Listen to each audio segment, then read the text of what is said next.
Hello, ladies and gentlemen, and welcome to the REC podcast, brought to you by the REC Toy Cast. I am your host, Roman Chavez, and with me as always, Erik Icarus. Eric. What's up, dude? You can find us on the gram at REC Podcast. You can follow myself at Roman REC Podcast, and you can follow yourself. Gulag_J_Wilden. Sweet. How you doing, brother? I'm hanging in there, Holmes. You're hanging in there, man. Is that all you're doing? Just hanging? Hanging and banging. Nice. Yeah. Nice. Yeah. I like that. I Yeah. like That's where I got this. Oh, God. I'm just joking. I'm just playing, kids. Jesus Christ. That's not how I want to start the show.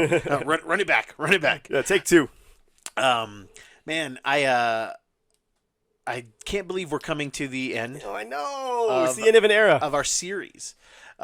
Before there was an MCU, we do have a couple news things to hit. But, Yes. If you guys were wondering when we were going to do the year of 2007, it's coming. It's coming.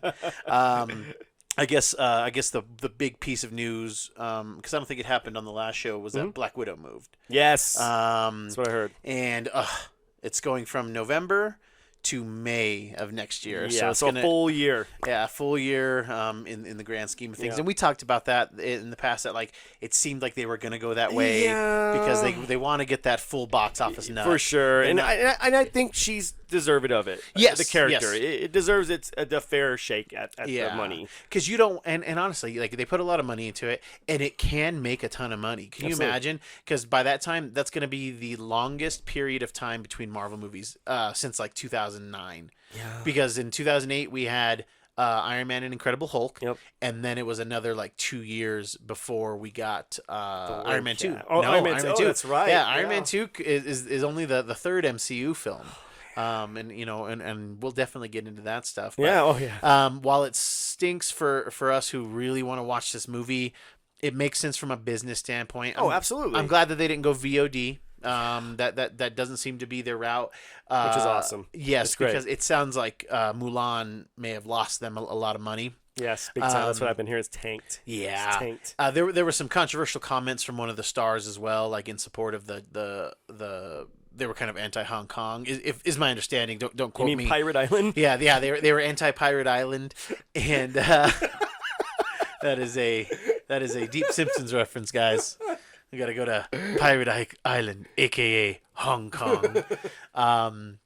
So yeah, it just like really killed the sales, and then I don't think the Chinese market as a whole liked how they were portrayed. Yeah, I don't know. I haven't seen it. Okay. It's supposed to be free on Disney Plus in No, December. in December? Yeah, so you'll like, get to it then? Yeah, I want to watch it. My family, we want to watch it, but I'm not paying $30 to stay at home and watch a movie. No.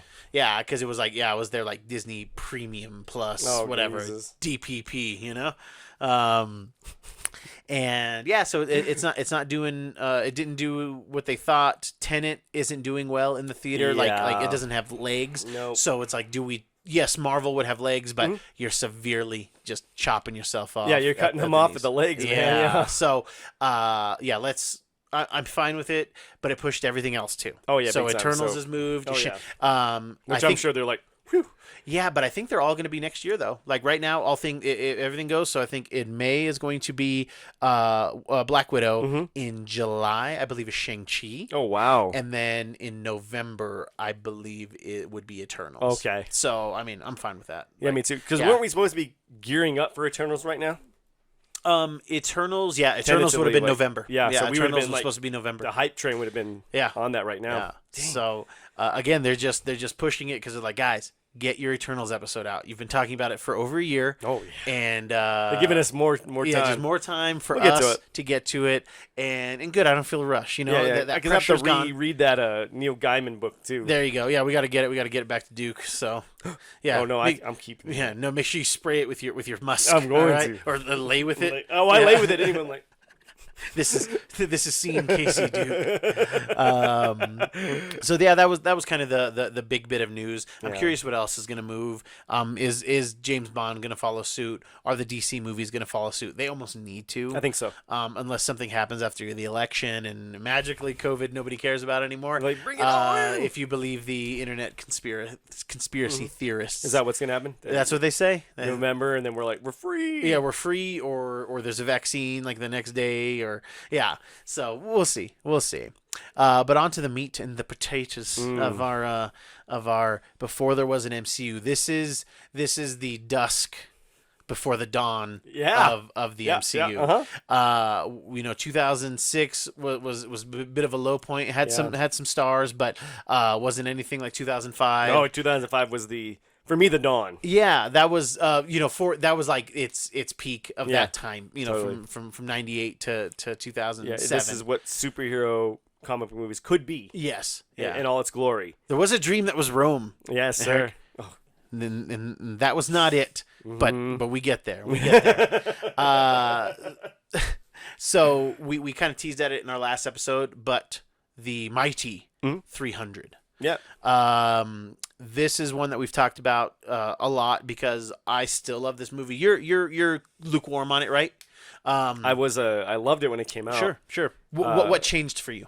I think just having rewatched it a few times, realized how much I don't like it. It's just so hackneyed, and no one bothers to change their accent. It seems like there was just no real prep going into it as far as trying to keep it consistent with history. No. And it's just and I get it. If you want to come at it from like a hack 'em up action piece, awesome. Yeah. But I do think this is what saves the movie for me. Yeah, go ahead. Well, why don't we save it till the end? Okay. Let's talk about it a little bit. Because I want to get. Oh yeah. So I disagree in terms of like the prep. Like I think that everybody sounded good. They all kind of sounded British, but that whatever. It's fine. I wasn't there. I don't know. Maybe they all sounded Scottish. Yeah. And it like you said, for history, the Battle of Thermopylae. It's I can forgive their prep on the voice because of the prep on the bod. Oh yeah. Okay. I mean, Jesus, it changed the world. You didn't know it did, dude. How many? I don't know how often I tried the 300 workout a lot. I did it. Oh, I tried it several times. Man, it was tough. Was it? Yeah, it's tough, and it's not really like a sustainable thing. It's really more for like, okay, this can get you jacked pretty quick, right? As long as you do the right diet and you do all of these exercises. But yeah, it's just like it's not. There's no longevity to it. No. And you can really hurt yourself. It feels like the predecessor to like bad. What's that thing that's really popular right now? CrossFit. Yeah, it sounds like the predecessor to bad CrossFit. But man, got those guys jacked. I mean, Fassbender looked amazing. Dude, in that, everybody looked Gerard good Butler in there. looked good. Even Xerxes looked good. Did you ever see Meet the Spartans? I've seen pieces of it. It's terrible. It's terrible. But there's one really funny part where they're kind of spoofing the messenger coming to Sparta, and I think he might even be Leonidas in the movie as well. He like he goes into like shake his hand, and they do one of those like one of those type, but then he like brings the messenger in and like kisses him, and the guy's like, oh, he's like, what are you doing? And he's like, this is how men shake hands. And then the messenger's looking around, and it's like they're like all in like black leather, and it looks like a fetish club. Ooh. And he's like, oh, you guys are a free society. And he's like, the freest.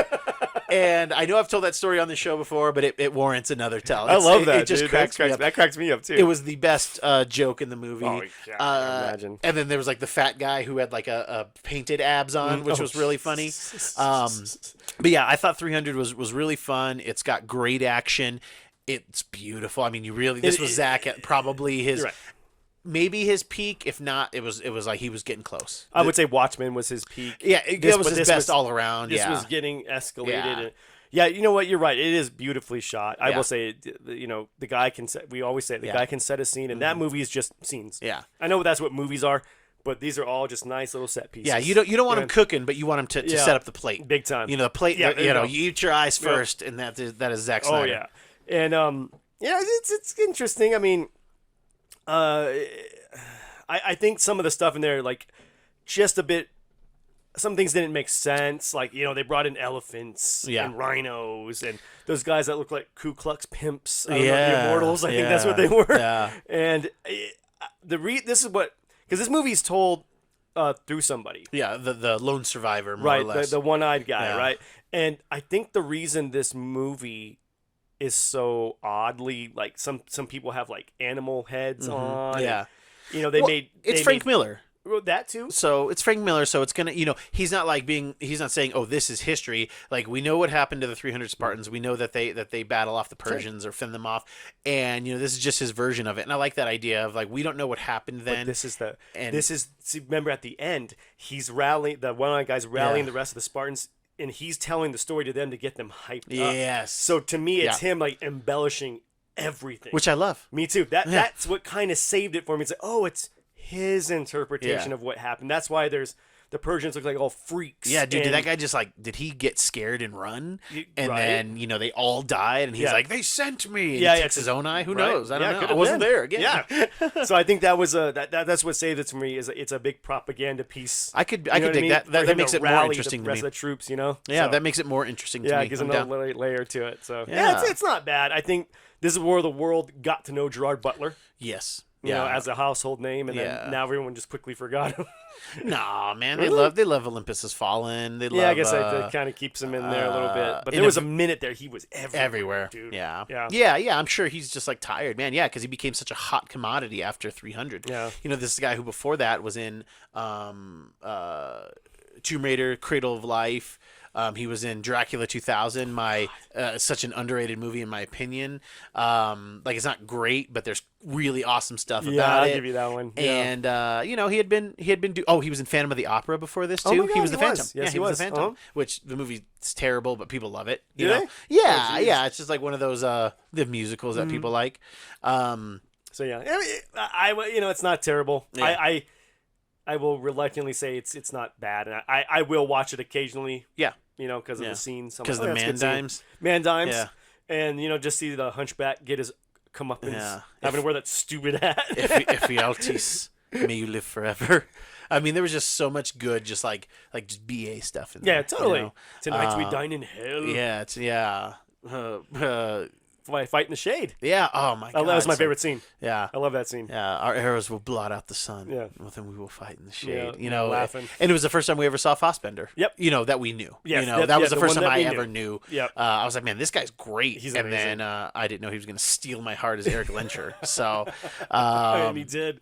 And in no particular order, but alphabetical, we'll have another numeric movie. Yes. A personal favorite of both of ours, which is 30 Days of Night. Yes. Steve Niles. I always forget the artist, so I apologize. But, we talked about it last October. Yes, we did. Especially. This is one of Eric's favorite vampire movies, if not his favorite. It's up there. We love it. Yeah. We love it. Dark, different art. Big time. Very much like, I grew up and I saw Frank Miller change the game. Right. And even if Steve Niles didn't change the game, he was like, I've got a story to tell. Oh, big time. And it worked. It Oh, worked. yeah, It was so great. I remember seeing the trailer. Yeah. And just what a concept for a movie. Why wouldn't vampires go to Alaska Yeah. to feast for 30 days? Because, if you don't know people, Yeah. Alaska does hit a point where it's dark for 30 days. Yeah. And if you're a vampire, that's Club Med. Yeah, Club Fed. it just sucks that it's cold, and there's still they're less dead. people. Yeah, but the whole idea of when people know that when people realize that there's nobody here alive, it's gonna take them forever to get here, and we'll be moved on by then. Right. It was a great take visually on the vampire myth, and but it still looks like, oh my God, like it's pieces of art from the show right out of the or from the book, comic. dude. I mean, everything's so scratchy and visceral, and it really looks like they sketched it out and they took like a Brillo pad of ink and just kind of did that over it, and it transfers to the movie. Dude, it looks so. I mean, the trailer alone. My favorite scene is they don't give you a lot, but the scene where he takes the main vampire takes his nail and puts it into the record to play the record, and they do that weird scream.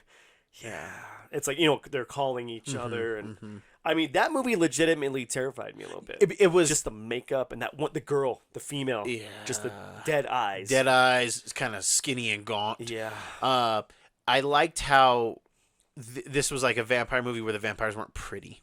Oh no. And this is pre-Twilight, but I mean we had already seen stuff from Anne Rice and other things where you have these kind of pale, pretty quasi I do drugs for the fun of it type of vampires, and this was like, nah man, we're we're sharks. Yes. Like we're predators. That's perfect. And that's exactly how you describe. That's it was scary, not like it didn't have a sexy twist to it. No, which is good. Yeah, it's refreshing. Because even Underworld had been out at this point, and I mean they were all sexy, they're all pretty, and even the combat in there was had a sex appeal to it. Yeah, totally. And this is just straight up eviscerating people. I mean, they're just covered in blood for most of it. You know, the guy, and Josh Hartnett is so good. He is good. I was getting ready to say his performance is really good. Yeah. And we even get another shout out to Ben Foster. Plays kind of a familiar. Scouts out the place for them. They with the promise of making him a vampire in return. And I'm not going to ruin it.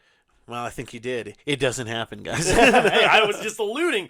And I think, he kills it in there, man. And doesn't...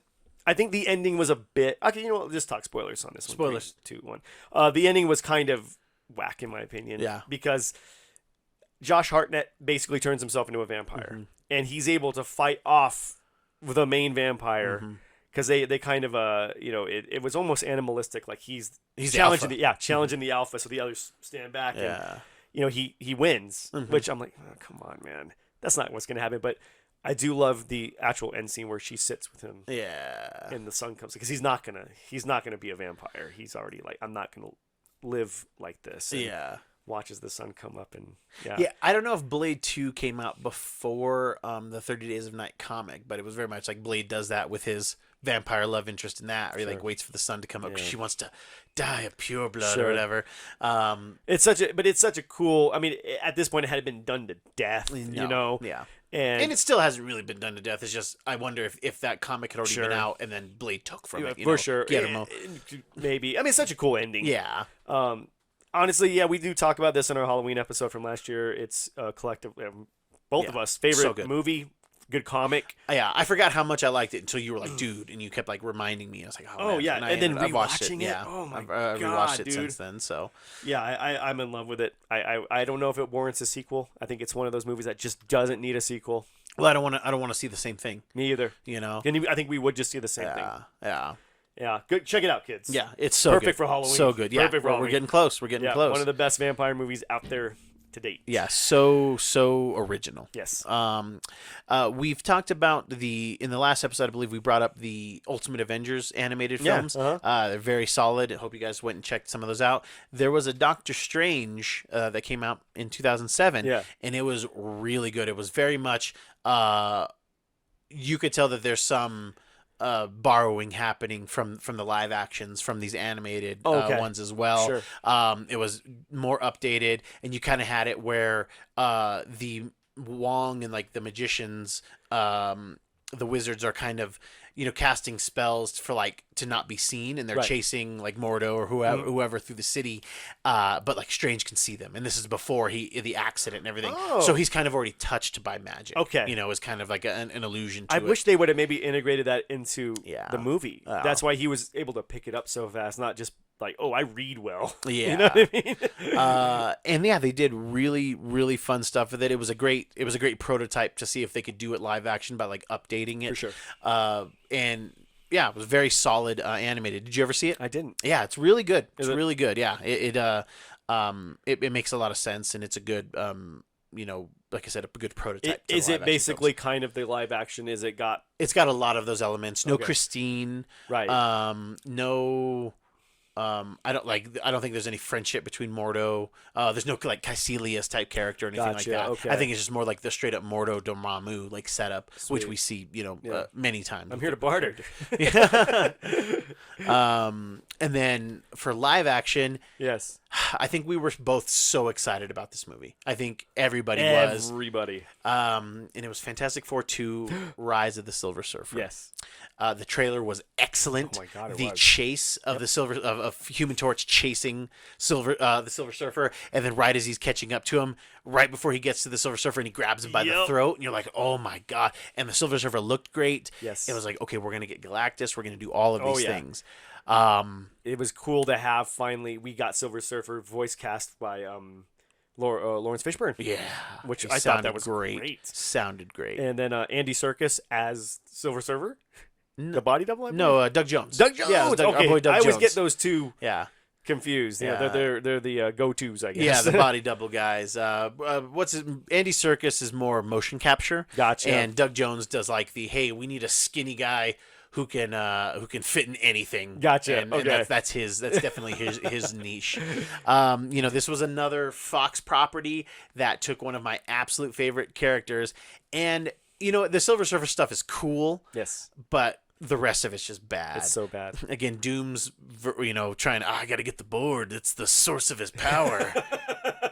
So stupid. And then the dust cloud that was Galactus. Yes. When your villain's a cloud, nobody You're done. wins. Nobody wins. Nobody wins, man. At least, you got to do what they do modern days and put garbage around it. Garbage clouds are the way to go. Yeah. Not just Pollution is dangerous. Okay, It's dangerous.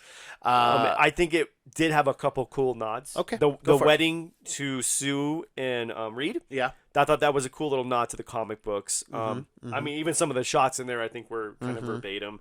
Yeah. That was a cool nod. My boy Brian Posehn as the preacher, as the officiant. Yeah. I thought that was funny.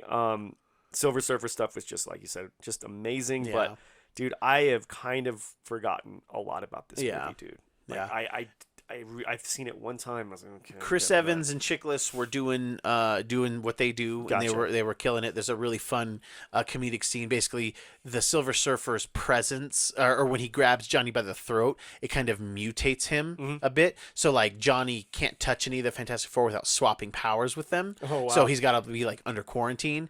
But then he starts screwing with Ben. Oh no. And there's a scene where we see Chris Evans in kind of the Rock form, totally. And it's so he's funny. Chiklis again, which I thought that was mean. It was yeah. Oh.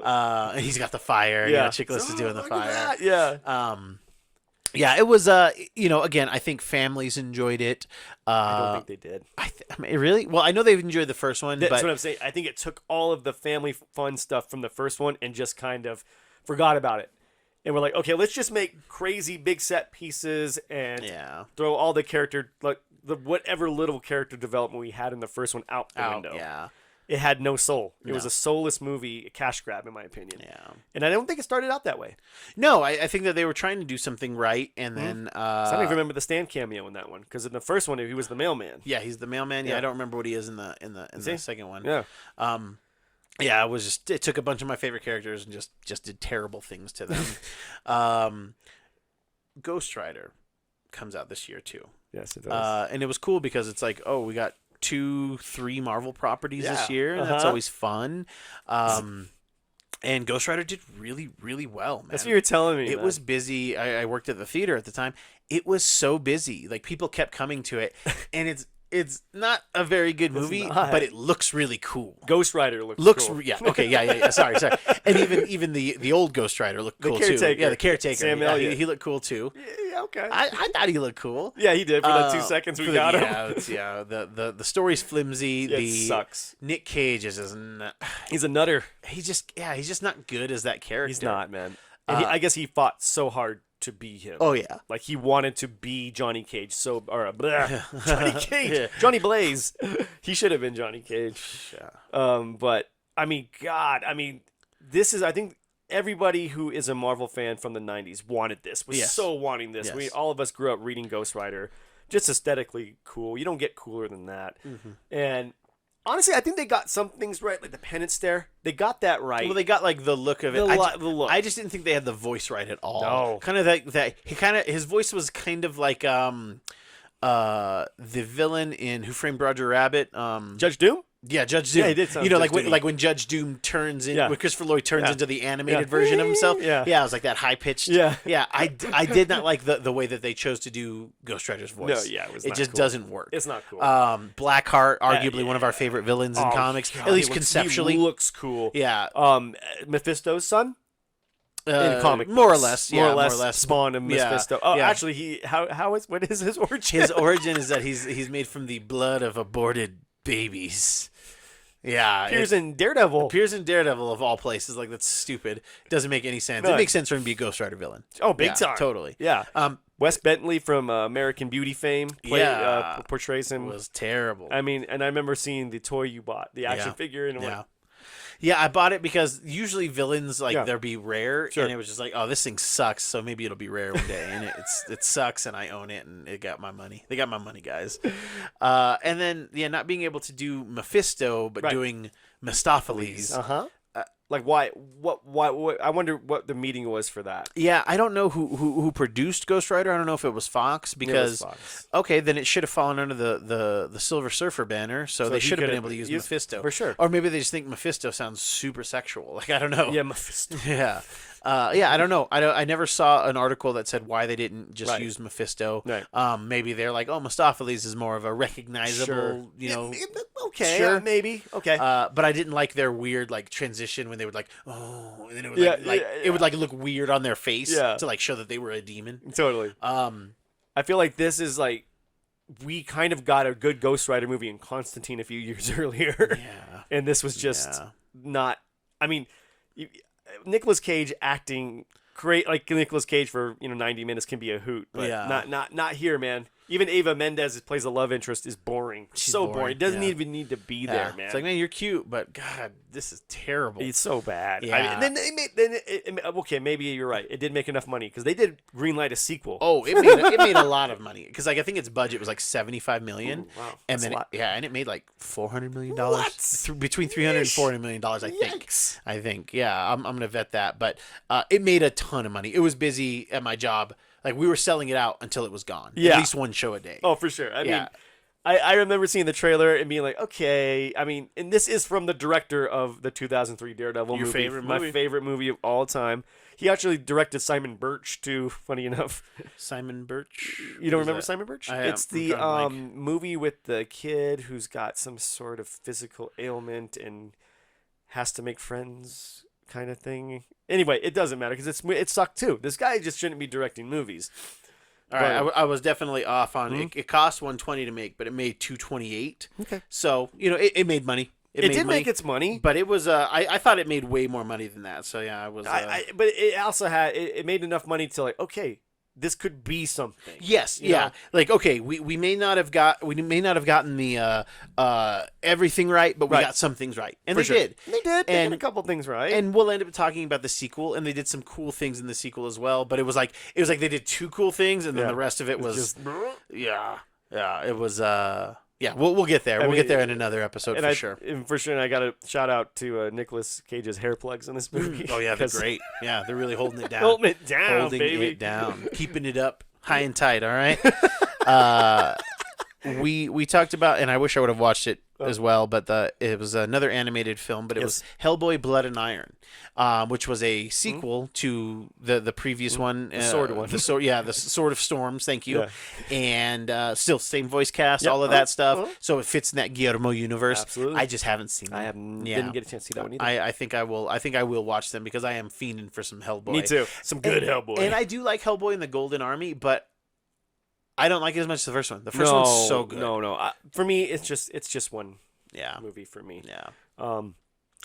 I did not watch the one that came out last year. I couldn't do it. I watched it. There was a lot of the dark stuff in there was awesome. Okay. And it was visually nauseating in parts. Totally. It's just it doesn't have the same soul that the first one had. Right. It's not a terrible movie, but there's definitely a scene where he's fighting giants and he's rolling around and you can see the zipper on his costume in the back. You can definitely see it. But he's Dave Harbour was really good as Hellboy. Yeah. It had Ian McShane as John Hurts as the I can't remember the Professor Bloom. Oh, Broom. okay, cool. Yeah. But I didn't like his Professor Bloom was very different than what we Hurts. had, yeah. Yeah. Uh-huh. So I liked Hurts better. No, for sure. But Ian McShane, I freaking love. He's cool. Ian McShane. I like him. Good kid. Good kid. Yeah, got a good head on his shoulders. All right. He's gonna go somewhere. We got a couple more animated ones, both of which I have seen. We're gonna start with Superman Doomsday. I didn't see that Yeah, it was okay. It was more in the Bruce Timm style of art. Okay. not quite Bruce Timm. Kind of had the deco thing going there. Okay. Yeah. It was very much like the Superman Adventures. Yeah, It felt yeah. more in that, and they may have even gotten that voice actor back. So Tim Daly? Tim Daly, thank Yeah, you. uh-huh. They may have even gotten him back for that. It was an okay version of it. It didn't. It's just So does this retell the death of Superman? Yes. Okay. So this is like the first time, and then they do that again. 3 more times in the next 15 years. It was kind of fun. It's just they didn't have what it's lacking is the when Doomsday is just mowing through every other hero. Did that happen in the comics? Did they Yes. send Lantern? Yeah, And then they're sending a just bunch starts, of yeah. boom, He's just boom. like Okay, messing them gotcha. up. So they're missing a lot of that. Okay. Yeah, because they ended up doing a more modern one in the last maybe 5 or 6 years. Right. That had the Justice League fighting Doomsday. Oh wow, and getting wrecked. Yeah, and at least them putting up a decent fight. Right. But then ultimately succumbing to his rage. Yeah, for sure. So and it was good. It was more upscaled on the violence and everything. Yeah. But this one was fun, and it came if you bought the special edition, came with some figures. And Oh, that's it was cool. a That's cool little almost thing. worth it. And you get Wings Team Daily. Yeah, why not? Of Wings fame. Yeah. Not the other guy. That's actually Time Daly's brother. Who? Time Daly? I don't know who Time Daily is. Old school Hollywood. Oh, okay. That's Fair for. Yeah. I don't think you guys know. Yeah, that's just for Eric. That's just for me. And then Marvel put out another Yes. animated one that was really strong too. And again, this is pre-MCU, and it Yes. was the Invincible Iron Man.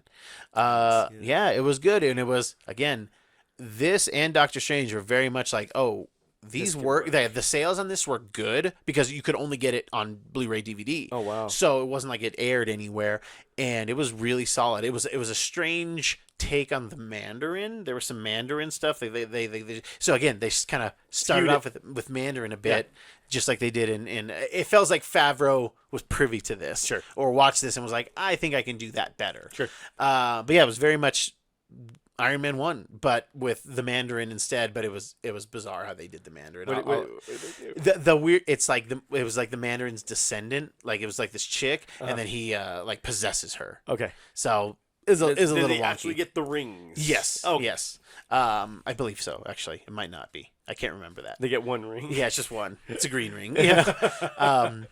And yeah, it was a fun animated movie. Totally worth it, especially if you got the kiddos. Both of the ones from this year and the Ultimate Avenger stuff were excellent. Oh, yeah. They were excellent. I love the Ultimate Avenger stuff. It's great. But to kind of cap off our year that was one of the biggest letdowns. The anticipation for this. If you were, when we were disappointed by X3 the previous year, it was like, man, at least Spider-Man 3 is going to be, Spider-Man 2 was so good. How could they too drop the ball in the third one? Right. And they found a way. They found a way with Spider-Man 3. It makes me sad because this one had the same director, same cast. Yep. Everyone Everybody stayed on. Yeah, it was and that was our thing. Like, at least he didn't leave like Singer did. Right. Raimi's here, he's doing his thing, and then you start seeing the interviews, you start seeing the cast not really caring to hype up this movie, and you're just like, what the hell? Like, where'd the fire go? Right. I remember the big one was like Dave Franco. He's like on MTV or something like that, and he's like, yeah, I'm a new Goblin. I love James and Franco. he He's was my hero. Yeah, he was just like not into it at all. Yeah. And and rightfully so. They didn't give him anything. I did like the fight with him and Peter. Some of the combat scenes were pretty good. There's really cool parts to it, but let's talk about the elephant in the room. How terrible Venom was. Yes. When it was like, it's gonna be Toby or Topher Grace. Topher Grace from that 70s show. Yeah, Topher Grace. We were like, all right. Eddie Brock. Like Eddie Brock was like much bigger than Peter. Yes. He was supposed to be the antithesis to Peter, the big hulking jock guy. Yeah. And he was like the exact same thing as Peter. Yes, Tobey Maguire and him could have a tickle fight. Yeah, oh my God. That's as hardcore as it's gonna get. Yeah. I remember the casting with you. Like maybe we'll I was like, let's reserve judgment. Yeah, Spider-Man. Yeah, Alfred Molina was so good. He was amazing. They know what they're doing. They know what they're doing. But there is the saving grace of Thomas Hayden Church. Yeah, he's so good. And that scene of Wings fame, Thomas Hayden Church. Oh my God, we got a little Wings thing going here. Yeah, that other guy from Wings got to be pissed. Yeah, I know. Yeah, Steven Weber. Oh my gosh, dude, I used to watch. We all watched Wings, but I don't know any of their damn names. Even earlier, I said the sideways guy, and I know who Thomas Hayden Church is. I love Thomas Hayden Church. Oh wait, I think there's a wings episode. Oh my gosh. Are you gonna clip clip my wings on this? Yeah, I'm putting the kibosh on it now. Thomas Hayden Church was excellent. But that scene where he turns into Sandman, the origin scene, where there's no dialogue, and it's beautiful. It's beautifully shot. The score is beautiful. Yeah. Just YouTube that, kids. Yeah, it's so good. It's amazing. Honestly, every scene with Sandman. Yeah. Except for the final scene. The final fight. Yeah, the final scene's whack. And kind of looping him into like, oh, there was a second gunman. Yeah, I hated that. Yeah, because like if you think about the first one, Peter kind of hears the shot, or no, sees that the cops are there. It's like, how long did Thomas Hayden Church wait around? Yeah, I know, right? Yeah. Just looming. Yeah. It wasn't necessary. No. Just the scene. I mean, I get that they wanted to cap it off with Peter having an arc of forgiveness. Yeah. But, I mean, maybe him forgiving himself for being a jerk with the suit on would be enough of the arc, you know? I mean, I love Sandman's story of what's his line? I'm not a bad person. Bad things just happen to me. Yeah. I just have bad luck. Yeah. You know, because he's robbing places to save his daughter. Yeah, his daughter's got some brain thing. Yeah, insert childhood disease cliche. Yeah. You know, but it works here. Brainzilla. Brainzilla. And but yeah, I don't know, man. I don't even know where to go with this. I mean, we got the jazz dancing. What's your favorite part? Dig on this, baby. Dig on this. Yeah. I say this to every woman, and they don't like it. Yeah. Neither did. I just sneak up behind them. Now dig on this. Oh God. Yeah, I can see that's unsettling. I'm concerned right now. We need to distance the show from your dig on this play. Bryce Dallas Howard has never been more beautiful than she was as Gwen Stacy. She really captured the look of the character. I even think the kind of essence of this character. Yeah. Absolutely. Yeah, not to knock Emma Stone Yeah. Yes. But Bryce Dallas Howard was perfect. She was perfectly cast. She was perfect. She didn't get a lot to do, unfortunately. No, she didn't get enough. We get a lot of good J. Jonah stuff from our boy J.K. Simmons. Yeah. Back for not much screen time either. No, and it's like, why waste J.K. Simmons like this? Don't waste his time. He's such a strong character. Yeah, the whole emo thing where he's like dancing and everything just really like it pulls you out of the movie so much. Big time. Yeah, it was so distracting. I was done. It was so distracting. Because that happens kind of dead center in the movie. Yeah. And I was like, oh, do I even want to stay? Yeah. Because that was their opening night. And I remember everyone busted out laughing. I don't think that was played for laughs. No. And everyone was like, you know. I did like when Peter fights Sandman the first time when he's wearing the black suit. Oh yeah. And he's like, yeah, and he's like, do you remember, man? You know, or whatever. He's like, do you remember? He's like, what does it mean to you? And he's like, everything. Yeah. And you're and, like, that was a great. I mean, that gave me chills right now. Yeah, you're right. That part was cool. And then when the fight with Venom, when he actually destroys Venom, that was super cool. That part was cool. With the pipes. Yes. Super cool. Super smart. It made smart. It made sense. And even the scene where he's pulling the symbiote off at him. That was in the trailer. We saw the bell tower and him like, ah. Yeah. You know how Spider-Man does? Yeah. And it just, I mean, some of the Venom, it looked okay. Yeah. Like you know what I mean? Yeah, there was cool stuff about it, but I didn't like how like when Topher's it would come up and he still had like really fangy teeth. Jagged teeth. It was bad. It was just a very poor representation. And if I were Todd McFarlane, I would have been furious. Yeah, I would have been too. Even Sam Raimi was not hyped on this movie because this was not the movie he wanted to make. He wanted to do Morbius. Yes, Morbius and Lizard. We were finally going to get Dr. Kurt Connors. I mean, we had him in the other two. At least mentioned in the first one and then shown in the second one for sure. Yeah, and you know, they're really building it, which I'm like, this is brilliant. You know, we're finally going to get Lizard in this last movie. Brilliant but lazy. You hear that? Yeah. You heard me. I don't know who produced it. No. Who was it? Fox? Sony. Sony. You hear that, Sony? Yeah. Well, you're not brilliant. No. You're just lazy. They know how to make deals, though, man. They still own Spider-Man. In a world where Disney buys whatever they want, like, Sony's like, nah. Yeah. We got you on this. I know. I was hoping that during the pandemic, like, Sony would be in a lot of trouble, and then we'd have to sell out. Like, we'll pay you a fine price for Spider-Man full rights. We'll keep you afloat for a couple more years. Yeah. But I mean, aside from a few scenes, and again, real quick, back to I really wanted to see it's marinating, Lizard. bro. Yeah.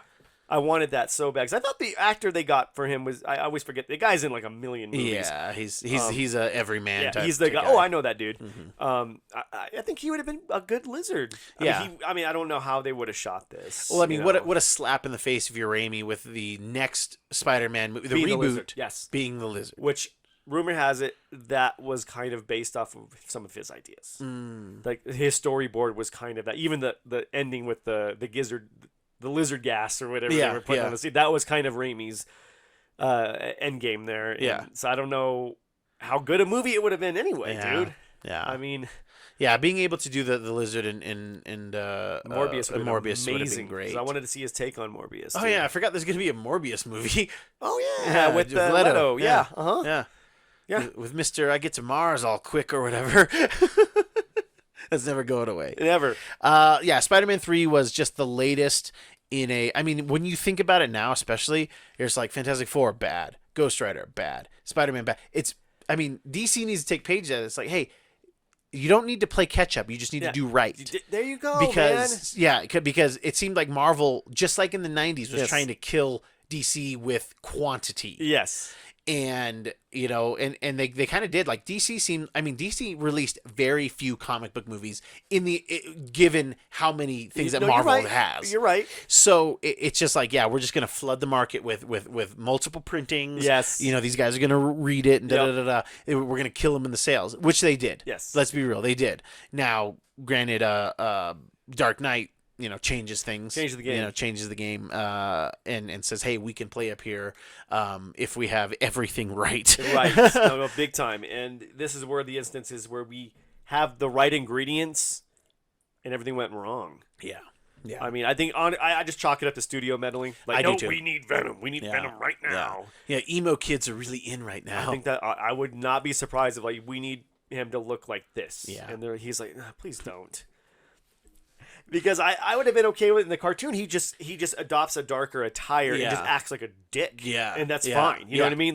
Just give me that. Yeah, he's just a big jerk. And I wish they would have done some more things where we're seeing him fighting it off, kind of like what we saw in the cartoon. Oh, totally. Where he's just like, whoa, why did I snap like that? I shouldn't have done that. Yeah, or he gets a little more violent with thugs. Like when he's fighting Shocker. Yeah. He's like, you think you can get away from me? Yeah. And he busts his thing. He's like, what are you gonna do? And he's like, he's like, you can arrest me. And he's like holds him over the edge. But then the suit pushes him off. That's what I would. How cool would that have been? It would have been awesome because they were almost there. They were 75% of the way there. Yep. They just didn't bring Shocker in. Nope. And we didn't get Shocker in at all. I don't think. No. Yeah, we didn't get it in at all. Oh, we kind of get him in the new one, Homecoming. Oh yeah, we did. I forgot about that. Yeah, but that took forever. I mean, that's the MCU. It took way too long. Yeah, it took a long time. Yeah, because it was funny in the Ultimate Spider-Man series, Shocker was always a just throwaway joke. Yeah. Half the time we would see Peter the cops were just coming to get Shocker because we had never seen them. We saw them fight one time, and then just he randomly just captures the Shocker. And that's how some of the stories would open up with him just getting detained. Mm-hmm. Yep, he had the one fight and then he'd probably been just wrapping up, the police have showed up and he's got the note on him or something like that. God. Yeah. Because he's kind of lame-o. He is kind of, but I always liked his look. He had a cool costume. But in the Ultimate Universe, his costume wasn't as cool as the Shocker. Oh, geez. And people would call him the Vibrator, and they would call him the sex pose, and all of this stuff. They would really lean into him. And he's like, Jesus, man, I just want a little respect around here. But Eric, that's 2007. This is the final year before things really take off for us. Yes. Things get better, for kids. fans everywhere, and we know this, and it's nice to kind of go back and see where you came from. Oh, big time. We're not ignoring the past on this of show. course not. We're facing it. We're reveling in it. Absolutely. We're not afraid to say, hey man, Silver Surfer was cool. Yeah, Silver Surfer absolutely. was cool. All these bad movies had one or two cool scenes. Yes. And I got to say that's awesome. Yeah. Because in a world where you don't have the MCU, you live for those moments. Yeah. Those are the moments that, okay, I got that, and now we're kind of spoiled because the movies are those moments. The movies are questionably making the moments for comic books now. They're really feeding off of each other. It's more symbiotic, Yeah. There we go. Yeah, it's more symbiotic now than it's ever been because you have the parent company, kind of owning these things. But okay, if we're releasing this movie now, these are the things that need to happen in comics. You know, they're meddling, but they're meddling to push the movies, which then pushes some people to the comics. Kind of genius. Yeah, I do think it's working. You know, like I work at a comic book store. I do see the uptick in sales when a movie does come out. So it's a great. It's somewhat nepotism, you know, the parent company and then the comic part of it and everything. Totally. But they're doing work and it's good for all of us. Yeah, we all win. Yes, because it was a long road to get to the MCU. But lots of bright spots. Tons. I mean, come on now. We got arguably some of the best movies in here, man. Yes, yeah, and really the independent titles getting their due. You know, which we don't see as much anymore. We're seeing it on Netflix, sure, but we're not seeing it. Not getting the, yeah, which I don't think will. Not in a long time. It's tough. Yeah. It's tough now not because is it Marvel or DC? Oh, it's Vertigo. Yeah. Well, Vertigo owns DC or is owned by DC. No, it's not Marvel or DC. Nope. So you know, you do come into those problems. But I'm glad that we have the streaming services now where we can see Old Guard, we can see Umbrella Academy, absolutely. We can see She-Hulk. Yes. You know, we can see things that maybe don't need a movie, but definitely need a show, or just doesn't have the audience. But then I could argue Marvel could make anything good. Yeah. You can put anything on that screen and be like, oh, wow. Yeah, after the raccoon and the tree, I'm game for everything. Kids, that is our show. If you like what we're doing, please hit that subscribe button. Make sure you hit that alarm as well so you get alerted when we put up new content. We do at least these 2 shows every week. And we have launched our REC Comics on Instagram. So check us out there at REC Comics. We're selling comics, toys, different collectibles. Everything's mostly in the pop culture genre, and the majority is Marvel DC, but we're always going to have some cool stuff for you. Posting new things every Sunday, so go ahead and check that out. Claim in the comments, and I'll reach out to you, and we'll get some business done, all right? Eric, do you have any final thoughts for us today? You know, I think the road to good intentions, it goes to hell. Yeah. I think this was reversed, man. Because I think the good intentions that ended up bad, because we saw the mistakes. Yes. And we learned from our mistakes. And we created a great universe. Really cool for like somebody like Kevin Feige and Avi Arad to say, okay, we have something here. Yes. It's not done yet, but it's getting close. Yeah. We need to get everybody under the same umbrella. Because Avi Arad sold all that stuff to keep Marvel afloat. Right. He was running Marvel. And then Kevin Feige spent his majority of his career bringing it back, trying to get it all back, trying to get it all under one roof. And to his credit, it's just the one property that's not. I mean, it's eluding him. Dude, well, technically Hulk too. Technically Hulk, yeah. It's funny, like even though he didn't get them back home completely, they're there on the weekends. You know, like they're there on the weekends. They're going to the baseball games. They're having a good time, and Papa's trying to show him that he's got his stuff together. Kids, thank you so much for watching and listening. I have been your host, Roman Chavez. I'm still Eric Icarus. Check us out on YouTube. Let's get some subscribers, guys. Thank you so much, and we will catch you on the next podcast.